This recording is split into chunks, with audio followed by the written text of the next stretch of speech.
Jackson finding Willie Snead. This is really good. You got cover 3, so you're going to get Snead from one side of the field to the other, move the free safety, get it over that linebacker.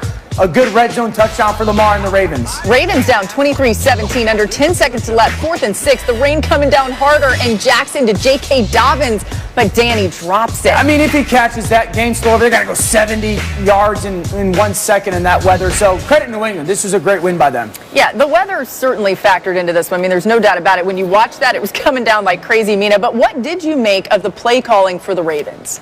Well, I want to talk about that, Laura, because the weather makes it a little hard for me to criticize the execution, right? I mean, it was raining so hard out there.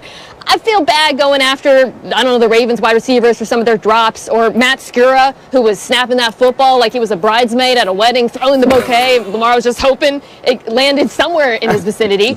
But the coaches are not above reproach. The rain shouldn't affect what they were doing, and I wanted to highlight a couple of the decisions they made on 4th down in the 3rd quarter. Okay, so you got Lamar Jackson, it's pouring rain. For some reason, they thought it was a good idea to snap it directly to Mark Ingram and shotgun. Ingram hasn't played in weeks, so sure, dial up the Wildcat, even though Lamar Jackson's your quarterback. That befuddled me.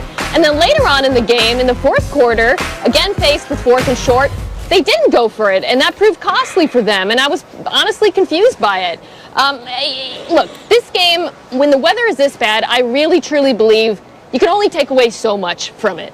But we've seen decisions like this all year long for Baltimore, and when the margin of error is small, and it is small for them because the offense isn't as explosive, these decisions can cost football games. Yeah, Lamar Jackson did comment post-game about the predictable play calling that he had referenced before. He said that wasn't an issue. But, Dan, what do you think has changed from last season's MVP performance to what we're seeing the current version of Lamar Jackson? I mean, last year was a little bit of utopia, right? Like, you had this offensive line. It was just dominant at the line of scrimmage. And so you could do whatever you want. You always dictated the defense. Then you had this really unique scheme that hadn't been seen in the NFL, certainly in a long time, and how you defend it. You had this personnel that was so difficult to match up with as well. I've hit on those tight ends for such a long time now. So it was a lot of aspects. I don't want to discredit the MVP season, but it was like you were set up to constantly succeed as a quarterback, right?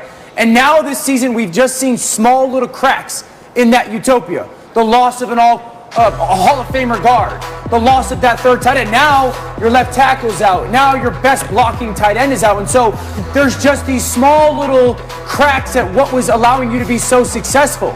And so the challenge for Lamar is, how do you replicate the MVP season without that environment that was so built upon, or so built for success? And so it's got to be a little bit more better coaching. Lamar's got to play better. This is when the Ravens need MVP Lamar to show up, and so all eyes are on him for the remainder of this season and how he performs.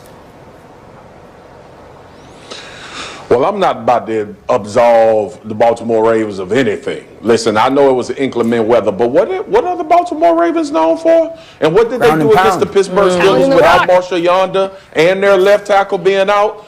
The New England Patriots just ran through the Baltimore Ravens. That's what happened, y'all. Like, we can break this game down. We can talk about Greg Roman and his plan and Lamar and the rain and all of that.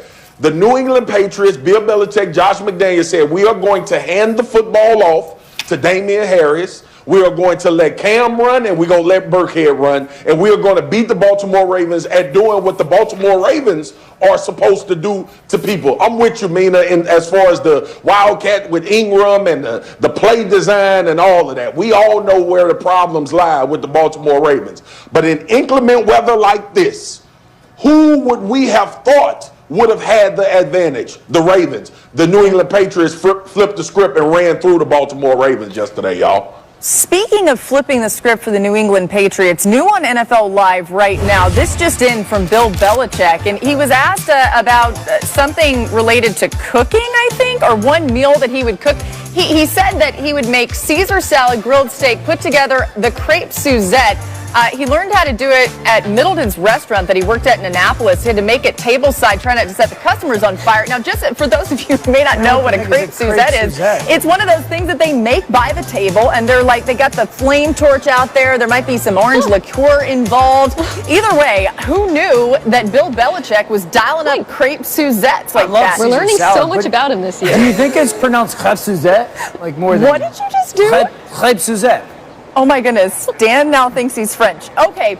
We've That's got a rich more people coming on conversation. NFL Live. Au revoir to Dan Orlovsky. And with the product, finished with 169 yards, a pair of touchdowns, improving to 3-0 in his young career as a starter.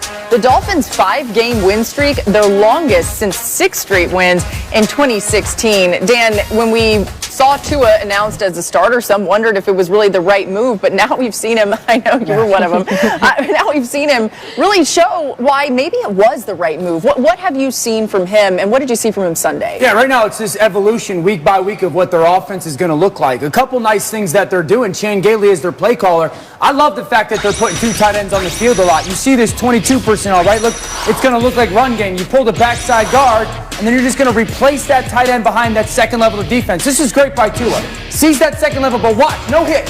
Foot in the ground, ball gets over those linebackers, and it's great distribution. Then down in the red zone, the ball's just coming out so quickly. You have the bunch up top, and they're going to box to the bunch as those defenders. Well, how do you want to attack it? You're going to take the outside receiver and take away the inside defender. Flat route, and then Jakeem Grant's got to go separate and widen that box. But look at the ball come out on time.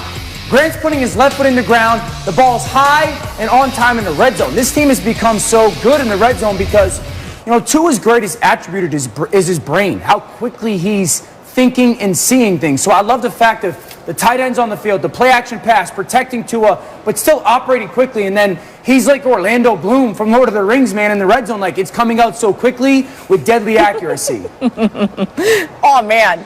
Yeah, Mina, that's what all of our faces are saying after that. Really quick, Mina, go ahead. Too cool for Game of Thrones, but not Lord of the Rings. Sorry, yeah, keep going. Right, exactly. Yeah, Dan, one of them's real. if you missed it, Dan doesn't know, he's never watched Game of Thrones. Anyway, it's really fun to talk about Tua, but the Dolphins' defense has really been the story over these last couple of weeks. Since Miami's 5-game winning streak began in Week 5, it's held opposing quarterbacks to an NFL low 36 QBR, as well as the NFL's best scoring defense over that span. The